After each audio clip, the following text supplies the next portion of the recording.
Good morning, 7th class. Beta, in the previous class, we have discussed about fourth question of our fiber to fabric chapter. इस chapter में हमने 4 question कर लिए थे, first to fourth, and the exercise of this chapter we have completed. मैंने आपको homework दिया था इन क्वेश्चंस का और एक्सरसाइज का. I hope you have revise that. So today we are starting from question number 5th. Question number 5th is name different stage in the life cycle of silk moth. Silk moth की life cycle में कौन कौन सी steps रहते हैं वो हमको बताना है. तो इसके लिए हम एक फिगर ड्रॉ करेंगे life cycle of silk moth. सबसे पहले क्या होता है, एग गोन मेलबरी. सबसे पहले मेलबरी ट्रीज पे ये सिल्क मोथ अपने एग्स देते हैं. उसके बाद उसमें से कैटरपिलर को बाहर निकाला जाता है. जब एग्स ब्रस्ट आउट होते हैं, जब एग्स टूटते हैं या फिर ब्रस्ट आउट होते हैं तो उसमें से कैटरपिलर बाहर निकलता है. फिर उसमें क्या कुकून बनता है, प्यूपा इनसाइड कुकून. फिर कुकून बनता है और उसके बाद वो अडल्ट सिल्क मोथ में कन्वर्ट हो जाता है. तो ये 4 स्टेप्स इंक्लूड रहते हैं. सबसे पहले egg on mulberry trees, caterpillar, pupa inside cocoon and adult silk moth. Next question, name the steps involved in the production of silk and the name the discover of the silk. यह बताना है कि कौन कौन से steps include रहते हैं हमारे सिल्क की प्रोडक्शन करने में. कौन कौन से स्टेप होते हैं.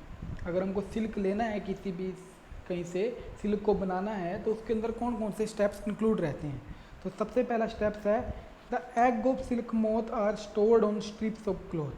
सबसे पहले सिल्क मोथ का जो एग होता है उसको क्लॉथ पे स्टोर किया जाता है. The egg of silk moth are stored on strips of cloth.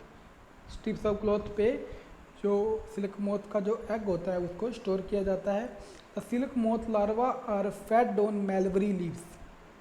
जो सिल्क मोथ का लार्वा होता है, सिल्क मोथ जब धीरे धीरे ग्रो करने लगता है तो उसका लार्वा जो होता है उसको मेलबरी ट्रीज पे उसको फीड किया जाता है. मतलब उसका पालन पोषण किया जाता है, उसकी फीडिंग की जाती है under controlled condition. Controlled condition मतलब टेम्परेचर, प्रेशर, सब ये क्या होते हैं, ये नॉर्मल रखे जाते हैं अकॉर्डिंग टू द कंडीशन के अकॉर्डिंग इनको, ताकि बैलेंसिंग बन सके. वहाँ पे नॉर्मल कंडीशन दी जाती है सिल्क के लिए.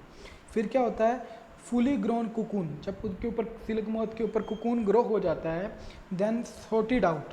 फिर उसको छाटा जाता है, उसको सॉर्टेड आउट किया जाता है, छाटा जाता है अकॉर्डिंग टू देयर कलर. उनके कलर के अकॉर्डिंग, उनके साइज के अकॉर्डिंग, उनके शेप के अकॉर्डिंग और उनके टेक्सचर के अकॉर्डिंग उनको छाटा जाता है.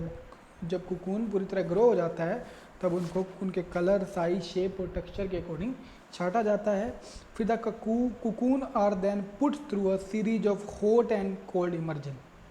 जब कुकून हम मिल गया, अब उस कुकून को हॉट वाटर या फिर कोल्ड वाटर, बहुत सारी सीरीज के थ्रू उसको पास किया जाता है. इस प्रोसेस को कहते हैं सॉफ्टनिंग ऑफ सेरिकिन. ताकि जो हमारा जो वहाँ से सेरिकिन मिला था, जो कुकून मिला था, उसको हम आसानी से सॉफ्ट कर सकें. तो उसके लिए उसको हॉट और कोल्ड इमर्जन की जाती हैं. नेक्स्ट स्टेप क्या रहेगा, the next step is the process of unwinding silk filaments. अगला स्टेप क्या रहता है कि सिल्क फिलामेंट की अनवाइंडिंग की जाती है, मतलब उनको सेपरेट किया जाता है कुकून से. This is called reeling of the filament. तो यहाँ से हमें सिल्क फिलामेंट मिल जाता है. फिर उनकी जिस प्रोसेस को बोलते हैं रीलिंग ऑफ द फिलामेंट. तो कौन कौन से स्टेप्स इंक्लूड रहेंगे इसमें. पहला, सिल्क मोथ एग देते हैं. फिर उस सिल्क मोथ को लार्वा को फेड किया जाता है मेलबरी लीव्स पे, मेलबरी ट्रीज की लीव्स पे किया जाता है. उसके बाद जब कुकून पूरी तरह ग्रो कर जाता है तो उसको शॉर्टेड आउट को छांटा जाता है उसके कलर, साइज, शेप और टेक्सचर के अकॉर्डिंग. फिर कुकून को बहुत सारी सीरीज हॉट और कोल्ड इमर्जन्स के थ्रू पास किया जाता है, जिसको हम सॉफ्टनिंग ऑफ सेरिकिन कहते हैं. उसके बाद नेक्स्ट स्टेप रहता है सिल्क फिलामेंट्स की अनवाइंडिंग की जाती है, उसको कहते हैं रीलिंग ऑफ द फिलामेंट. तो ये स्टेप्स इंक्लूड रहते हैं हमारे सिल्क के प्रोडक्शन में.